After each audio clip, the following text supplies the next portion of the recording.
Hello, everybody, and welcome to Galactic Wisdom. I'm very pleased to have with me today Deb DeRousse. Hello. Hello, Rupert. I dig your intro. That's Yeah, awesome. Phil and I spent a whole hour putting that together a few months ago, and when we'd finished, it was like, whoa, that actually works really well. It does. It Yeah. does. I like it. So Now, thank you for having me on tonight. well, you are very, very welcome. Now, I apologize, Deb, but before we get going, I just want to give some of our viewers out there one or two updates about my situation and my calendar of events.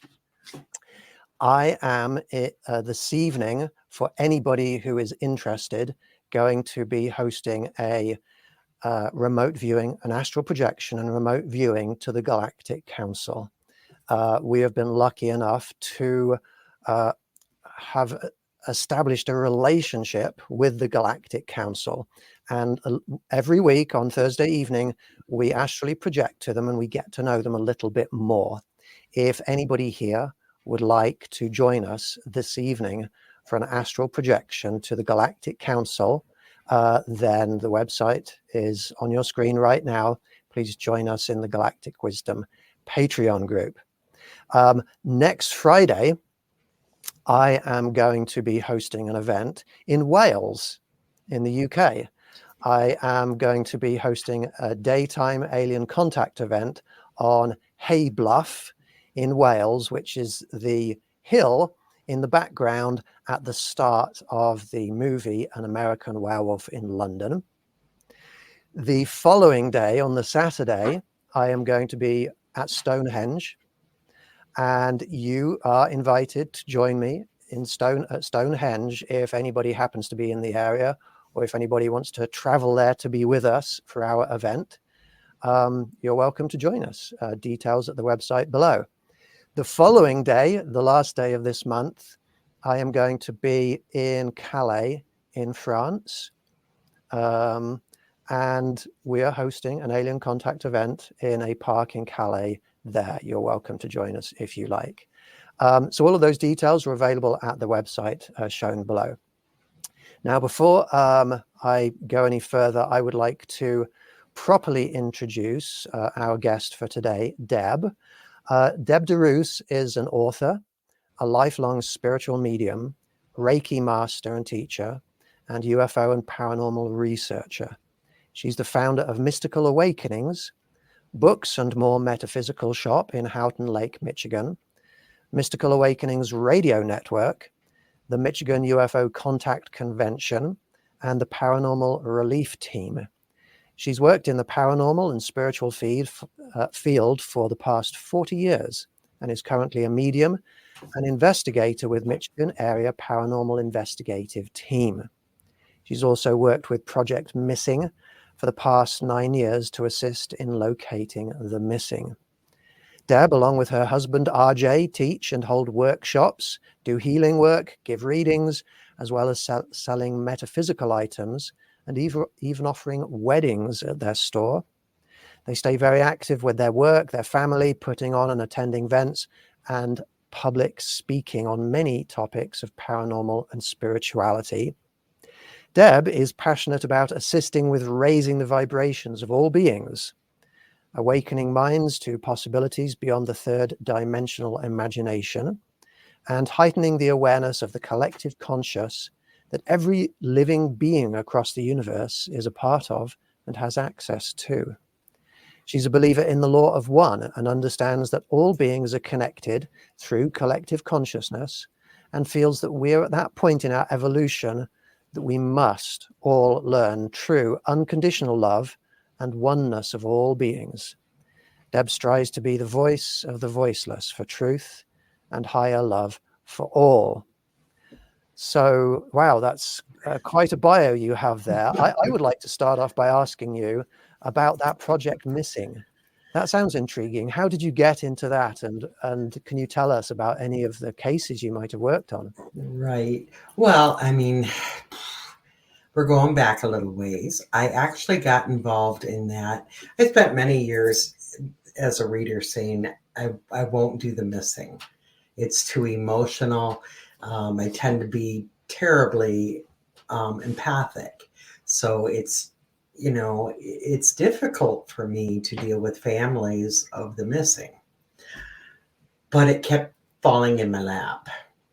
And people came directly to me, a local woman, and said, please help, my son is missing.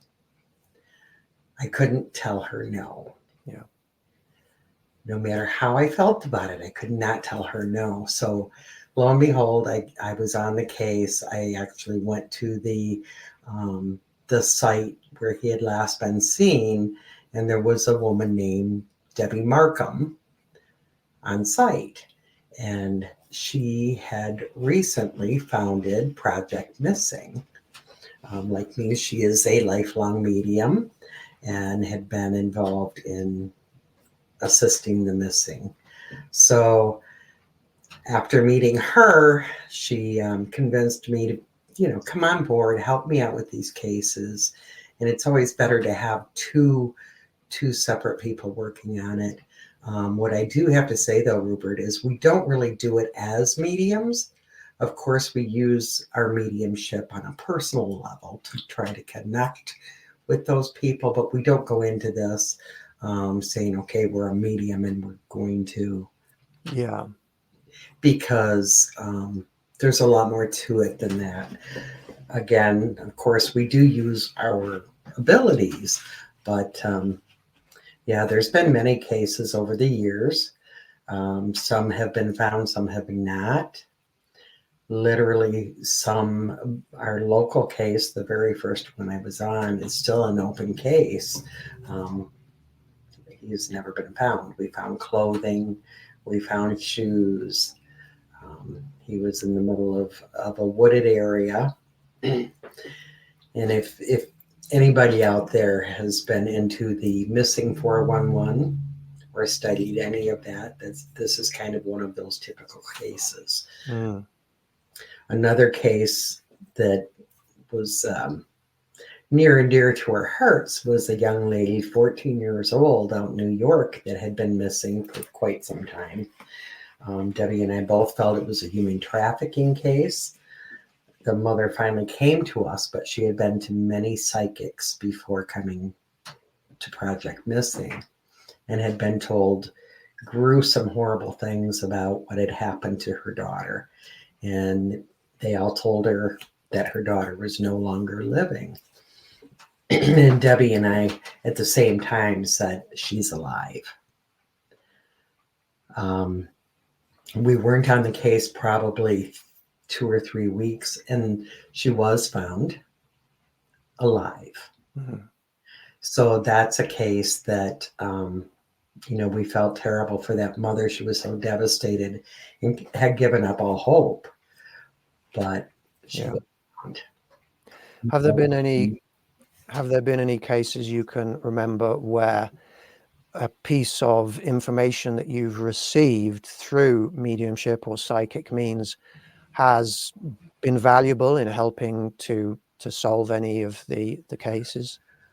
Quite a few. Sadly, many of these cases are not solved happily. Yeah. That's why I said for years, I don't want to do this work. It's not something that I really put myself out there a lot to do, but will I turn people away? No. Yeah. No. But yes, there are cases that our abilities have led us to information and finding people. Yeah. Well, it's a wonderful and kind and generous thing that you've done there. So thank you for doing that. Absolutely. You're also, I know you as somebody who hosts this amazing yearly convention. Would you mind telling us a little bit about that convention? Well, the Michigan UFO Contact is held every September. It will be September 20th and 21st this year. Rupert will actually be a speaker there. So many of us are excited. We're working on getting banners out. We've had a few issues. sealing things this year. They've gone through a lot of management issues at the hotel, but it's all smoothing out. Of course, Andrea Perrin will also be a speaker, a dear friend to both of us, a sister. Boy, we have so many. Mary Bassett, Bill Konkoleski. Mary Bassett. See, it's been a day. Is a regressionist from Wuhan, and she hosts one of the other shows that I'm on called The Voices of Contact, and she will be at that event in Houghton Lake, Michigan, at the Lakeside Resort and Conference Center, doing a live regression. Wow. And we don't know who yet the person will be, but we'll find out. Well, very cool. Yeah, and I was there at the convention last year, and Yes. it was wonderful. A wonderful atmosphere, lovely people. We had a fantastic outdoors event led by Andrea in the evening, where we went out and we connected with beings out there. So yeah, I'm really excited about that. Yes. And you actually got some pretty interesting footage. Mm-hmm. I think a few pieces, didn't you? Weren't there two? Yes. I caught on a couple of occasions something moving in the sky. I had my night vision camera with me, something moving over the lake at a steady speed like this. And, you know, I couldn't tell what that was, just this steady light source moving across the lake. But then almost as though whoever was piloting whatever that was sensed that I was observing them, it suddenly darted down at a 90-degree angle, not just a slow fall like a bird would do, for example, but a sudden dart downwards into the lake. So that was very cool. Yes. Yeah, there was a few things going on. Yes, it was very cool. And we have many, the Lakeside Resort, for people that don't know, is a hotel right on the beach of the Houghton Lake, Michigan, Houghton Lake, and it's the largest inland lake in Michigan. So it's pretty big lake, but it's quite shallow. So everyone says, "Oh no, there can't be anything in there." Excuse me. But many people have sightings of things dropping into the lake. Yeah.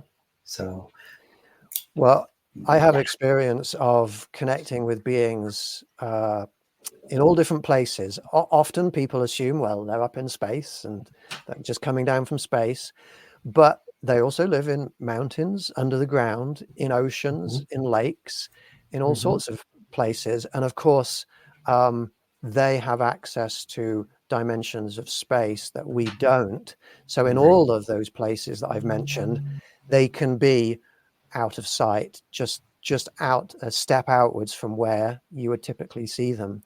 So it doesn't surprise me that there are sightings above that lake. Right. Yeah. And there are many. And like last year, Eli came and did the music. I think you remember that. He was up on the deck overlooking you and Andrea and all of the people standing by the water, calling them in. And I think his music, with what you and Andrea were both doing, made some really amazing magic. Because I've had people send me photos of, things glowing around all of you. And it was, the feeling there was definitely complete and total love. Yeah. It was an amazing evening. It was a beautiful evening. Yeah. We will be back. We will all be back. Exciting. I'm looking forward to getting back there. Yes. Now, I'm looking at the comments that people are sending in, and I just want to say hello to a few people. I'm going to pick people whose names are visible to me, because a lot of the comments have just Facebook user on them. But, Diana says, hi, ladies. Maybe she's not talking about me, hopefully. Oh, she says hello, Rupert, also. But hello, Diana. Thank you very much for being here. Whoever this Facebook user is, thank you. Thank you very much. Melissa, thank you very much for being here.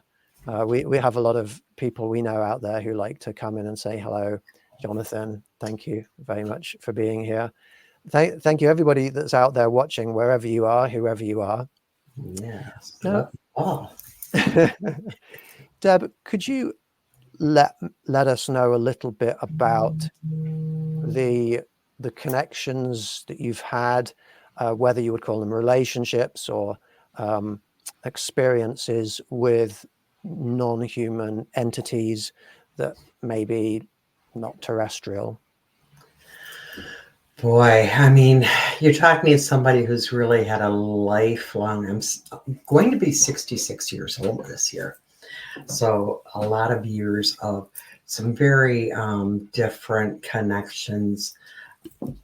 Where do I begin? When I was very young, I knew that I learned that some of the people that I could see and some of the beings that I could see, other people weren't seeing.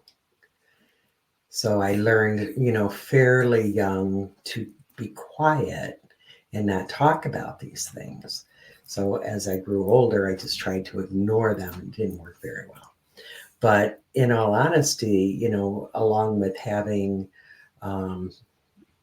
loved ones or people from the other side, human spirit contact me, there have been other, we live in this beautiful multiverse, and there are so many different beings out there, light beings, and it's a vastness of life, honestly.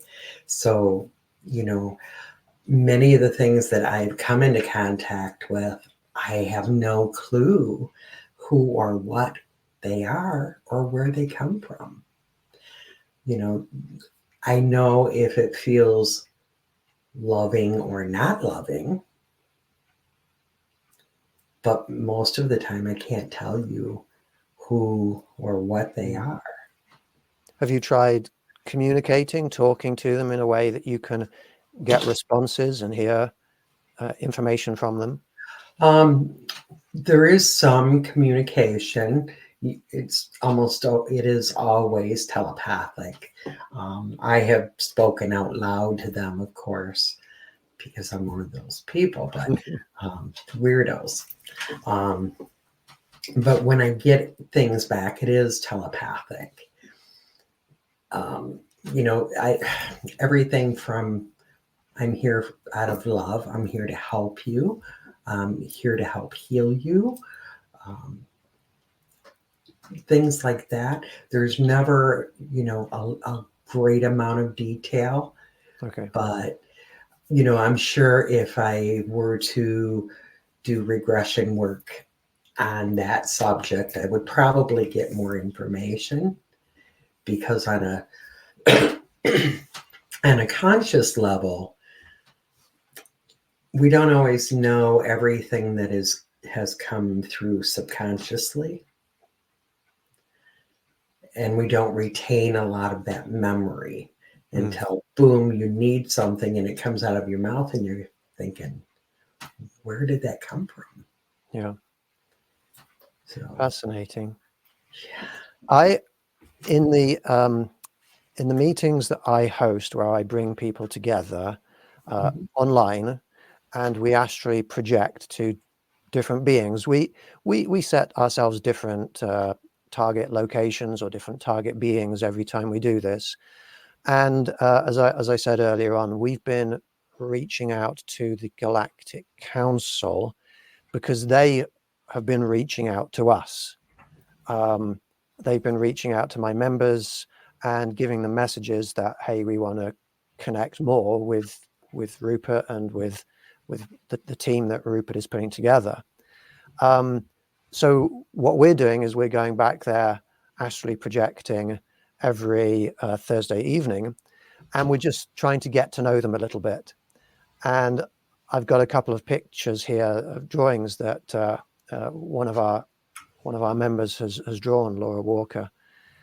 And I'm going to show you these two images of two different beings who are on the council. And we've been able to confirm statistically that that these two beings are definitely there, because, for example, when we have 10 people astrally projecting in there, and we're not going in there looking for any particular being, but then 5 out of 10 of the people all see the same being and draw the same being afterwards, we've got confirmation. I'd be curious to know if you Absolutely. have experienced seeing any beings that look similar to this one. Absolutely. That one honestly scares many people. Yeah. It is one who, the mantis beings come to me, they never come real close because they don't want to frighten. Yeah. But they are the ones that I have had contact with. Now, I've heard stories from other people, but for me, every contact with them has been very loving. Yeah. Very loving. They're definitely high vibrational and very evolved. Yeah. Yes. And trying to help bridge the gap, trying to help us evolve. Absolutely. That fits 100% with what we've picked up on. These mantis beings, they have been coming to us, not just in the Galactic Council, but also when we have been trying to reach out to other beings. And they kind of show up at the start sometimes as though they're there to support us and help facilitate connection with other beings. Mm-hmm. They have sort of an organizational feel to them, of them trying to support what we're doing. So that's one of the beings. I love that. I love that. Good job, Rupert. Yeah. And this is another being that we've connected with on the council. And the way that people describe these are ant-like beings. Mm-hmm. And I've connected with ant-like beings before in Colorado, actually, in the San Luis Valley, in Mount Blanca, that sort of area. And these, well, have you encountered this sort of being before? I have, a little bit differently than the mantis beings. My experience with them, and I haven't heard a lot of people talk about them. My experience with them has been, I'd have to say, very businesslike. It's Okay. like when we meet up, they have a job to do, they're on a mission, and that's that. Okay. Yep, I can see that also. Maybe that's sort of the business-like quality of an ant coming through, where you've got a job to do, you're a worker, and you do what you're supposed to do. It's fascinating stuff. Have you ever had any significant experience where you have encountered a craft, a UFO, a flying saucer? I have. I feel I've had several. There's a few that I remember, recently, but I had a pretty significant one in 2016. And that was the one, I spent most of my life, my young years trying to not be who I was because it was not accepted. Things would happen. I would have missing time. I couldn't explain it. I thought I had mental issues. So I didn't talk about it. But, if I keep it quiet, it'll be okay. In 2016, I was driving home from setting up for an event, the world's largest ghost hunt. And it was, I'm driving, it's 1:00 in the morning, a little after 1. And all of a sudden, I felt very odd. I felt nauseated. I felt super hot. And my hair started standing up. I mean, the hair on my arms, the hair on my fingers, everything. I could feel it like being pulled. So I looked at my clock to see what time it was, because I was actually going to turn off the road and go to my sister's house and get it. I thought I was sick. And it was 1:11 in the morning. When I looked back up, all I could see is this humongous glow, a golden glow. And I could see the bottom of the craft, and it was a triangle. And I could see, geometric shapes and things like that, some light in the center. And I'm thinking, what the heck is this? But the sides of it were gold, like golden light, and kind of translucent. And as it was coming down in front of me, it was huge, probably about the size of a football field. It was turning very slowly. And well, when it first happened, my car bogged right down and stopped. So, and my interior lights came on. Anyways, the next thing I remember is being in my driveway at home, which was only about 1.5 miles from where the incident happened, and thinking, what in the heck?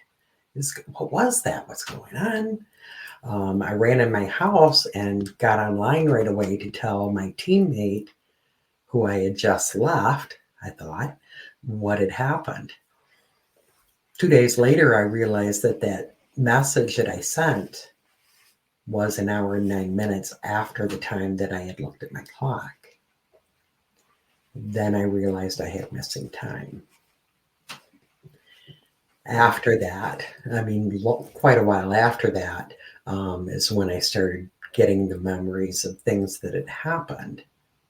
I still don't have full memory of it, and I still haven't done a regression on that. But I can tell you I had significant healing. I feel I was programmed.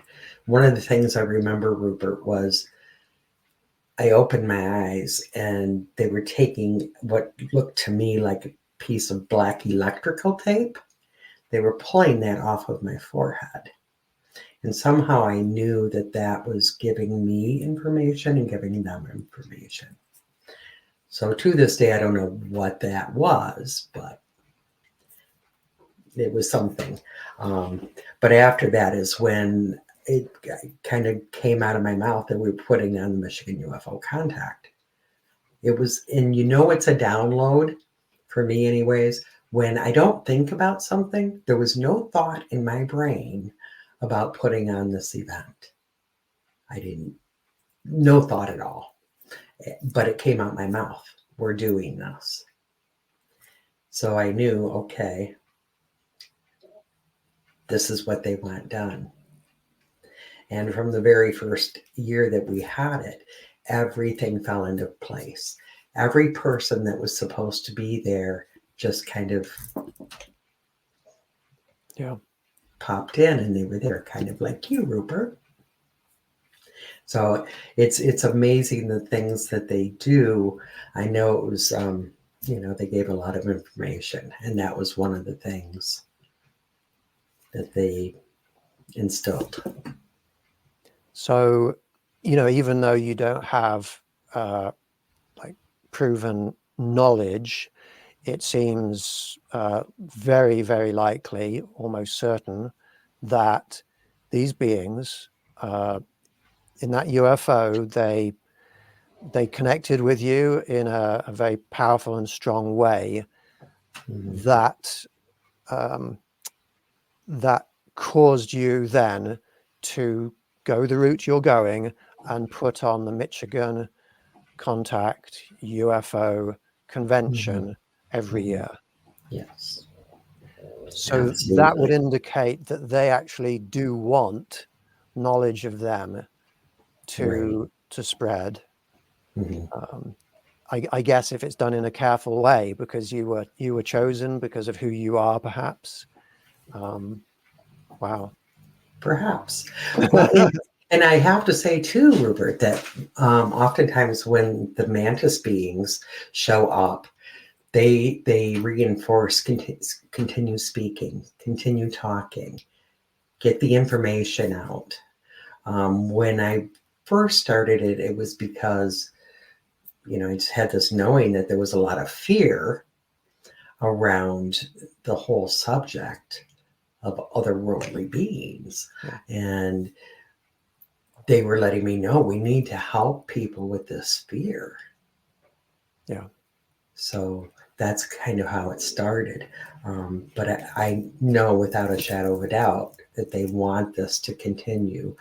I did not have any physical proof other than a few months later, someone from MUFON came and tested my vehicle because of the way it affected my vehicle. And even at that point, the radiation was still high around my car. Yeah. So that would be classed as a close encounter of the second kind if there was physical evidence. Right. Radioactivity. Yeah. That is very cool. Yeah. So that was, to me, that's the most significant time that I've had with them. I know there's been many others. One time just a few years ago, it was very odd because I just knew I was getting on this ship that didn't seem all that big on the outside. And I was being walked on, but with me was, and I don't know if I should say his name, but he's been on your show, and he's the director of the Michigan MUFON.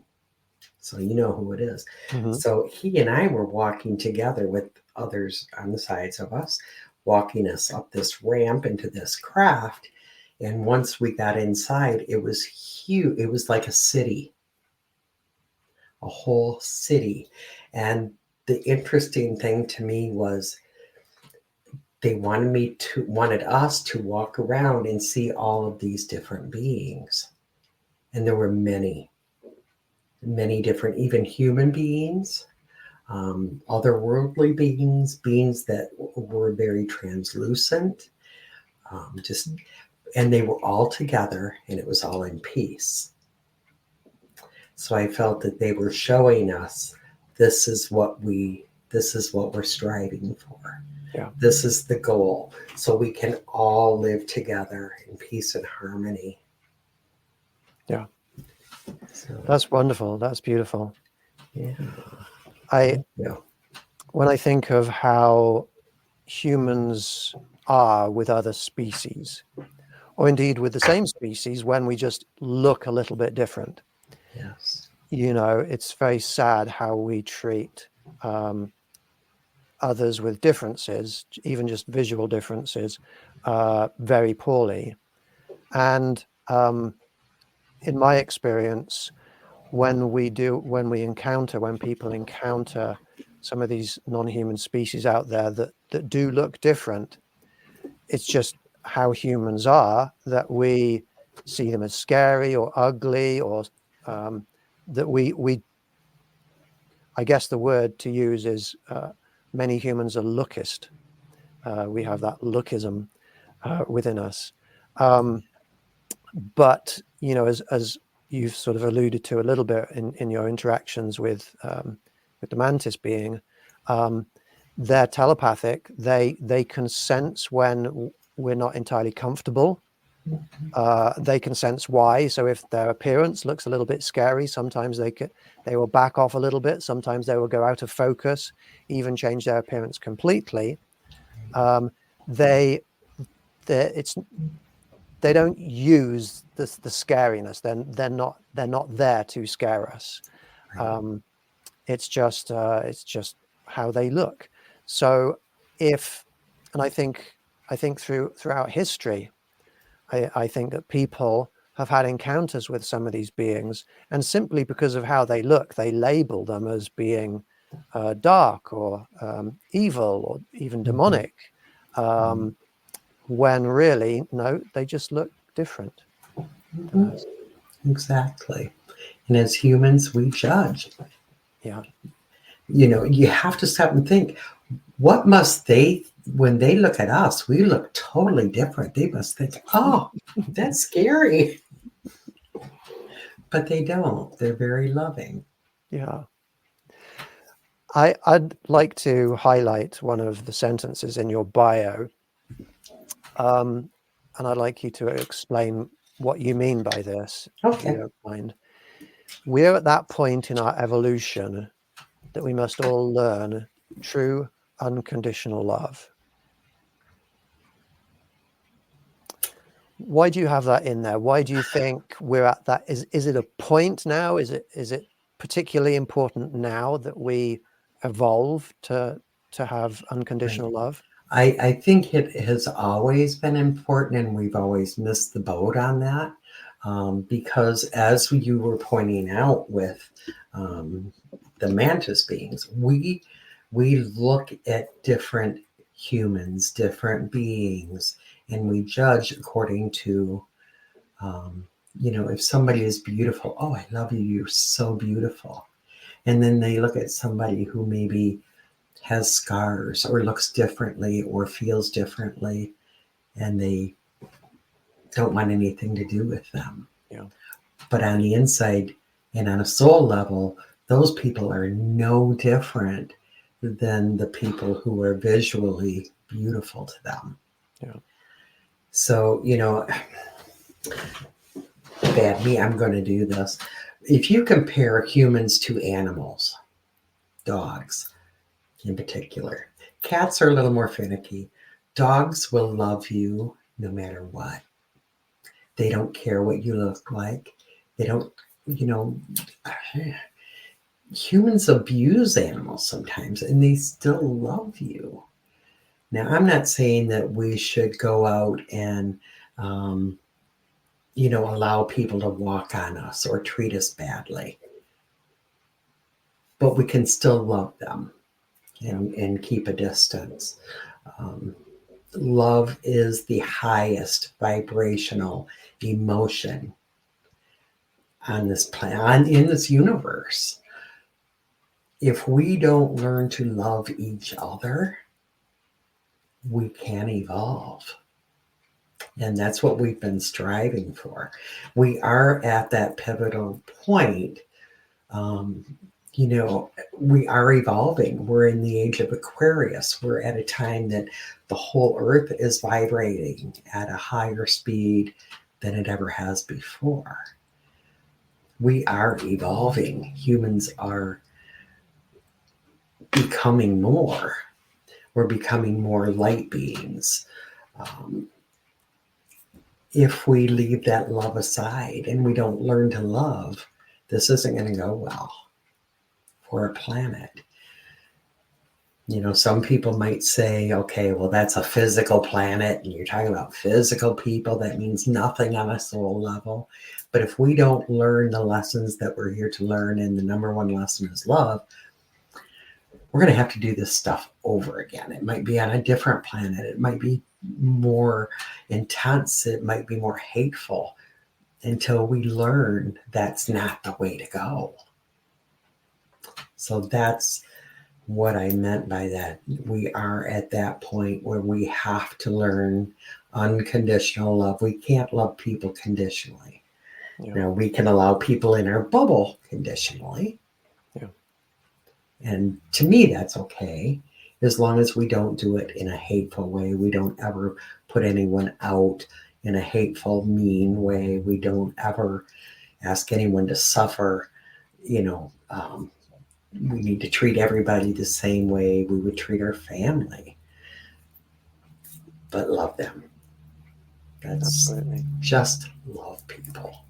Yeah. And animals and trees and everything that exists on this planet and off this planet. Yeah.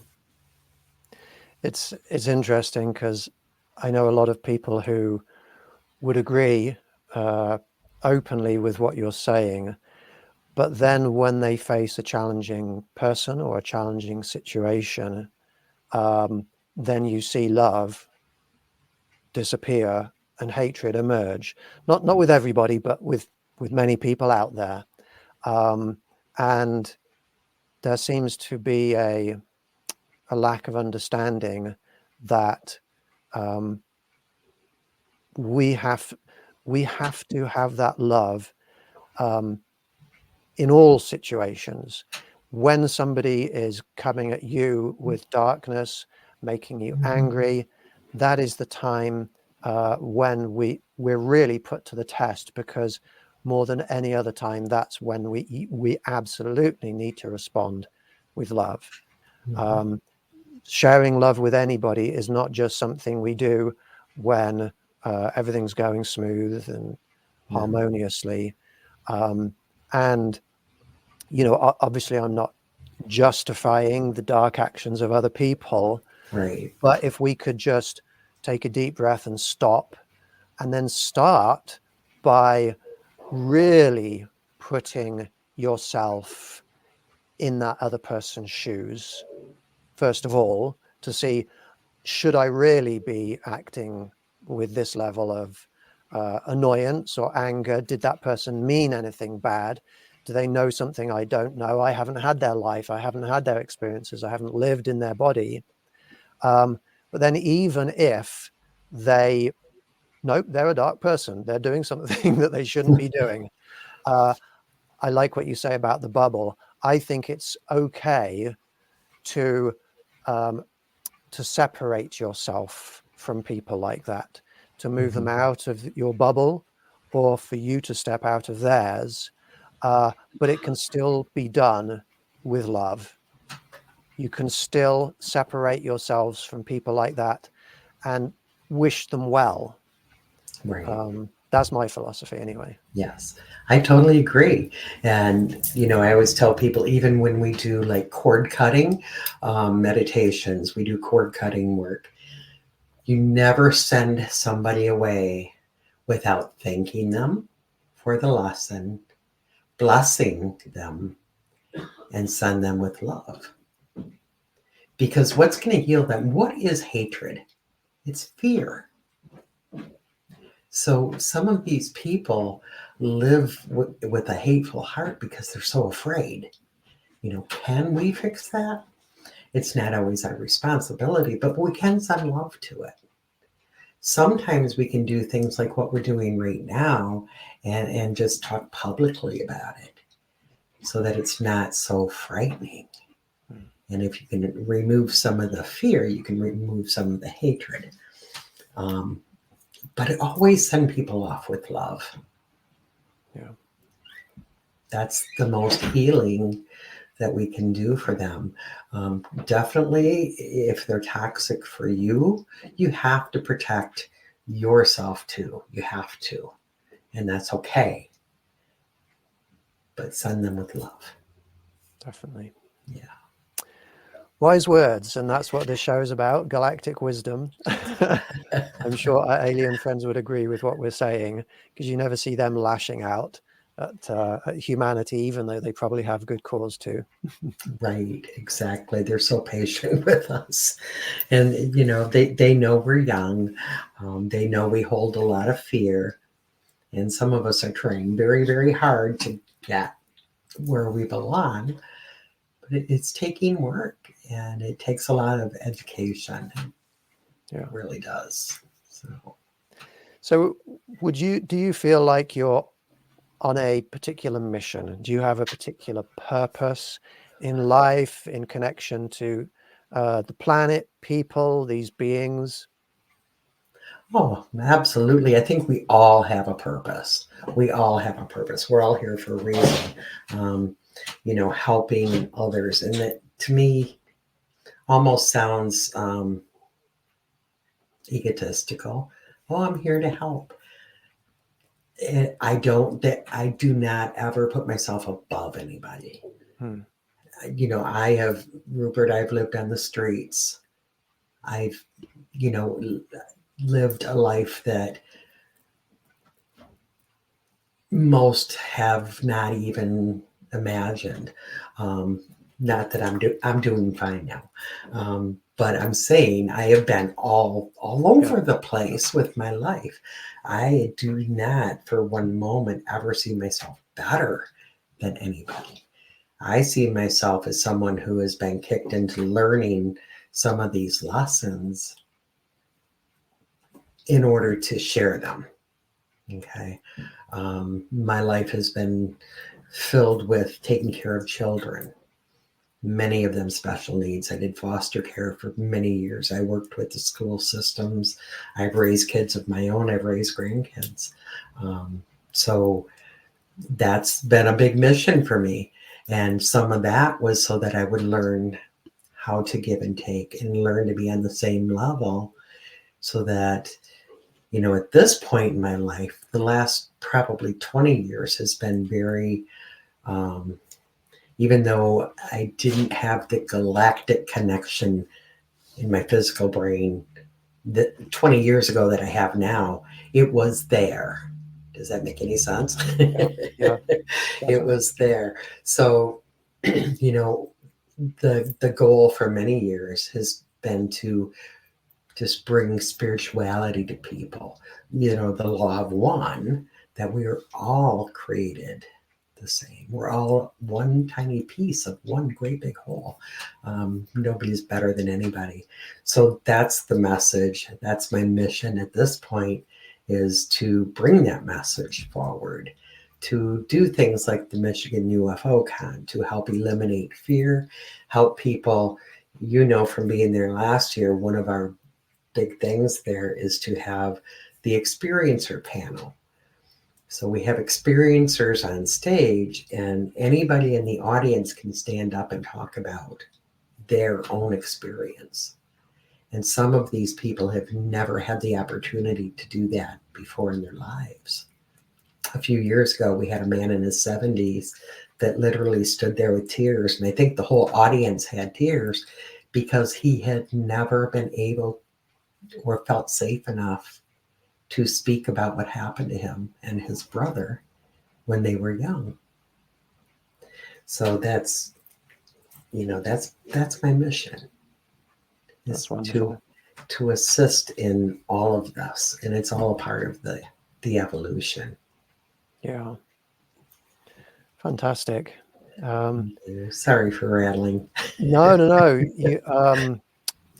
You know, you and Andrea, and I think a lot of people in our community are true beings of light, people who really are trying as hard as they can to help others. It's lovely to listen to you talking on that subject. Now, we've talked a little bit about aliens, and I know we only have 5 minutes left, but we talked a little bit about aliens and human spirits. You've got in your bio also words like metaphysical, paranormal investigations. Do you do things like paranormal investigations? Well, I do, and I've done that also for many, many years, because when I first started doing it, it was before we even had ghost hunters, and I just wanted other people to see what I see. After a while, it becomes addictive, working with the paranormal, because, you know, then you get to see other people trying to communicate with the other side as well. And honestly, I feel like this has been a part of our evolution. With the vibrations going the way they're going, the veil is getting thinner, and there's more and more sightings of not only UFOs, but spirit, other beings, Mothman, things like that, cryptids. And it's because we are literally able to see more. We're rising up through the dimensions. So yes, I do all of that stuff as well. I love it. People contact me. You know, I had a sighting, I had missing time. I'm there. I want to help. Same with hauntings, if you want to call them that. I'm actually next weekend going to Waverly Hills in Kentucky for a fun weekend of scoping it out. Even though I'm not a thrill of the hunt, what I call it, investigator, I normally don't like those. I've always had an emotional draw to that place for some reason. So, that's awesome. yeah. I'm going to ask a question, and I don't know if it's okay for you to give me maybe a 1 minute answer. If somebody is interested in doing paranormal investigation, either by themselves or with a group, but they're not psychic. They don't have any extra dimensional perception. They're just a regular human being. And they're going to bring along one piece of equipment to help them to connect in some way with whatever entities are out there. Do you have any recommendations? Because you have a shop, you sell things, I imagine. Is there any one piece of equipment that you think would be helpful for people to go out and purchase if they want to connect with beings? Yeah. Number one, a recorder. A nice little voice recorder. They're not expensive.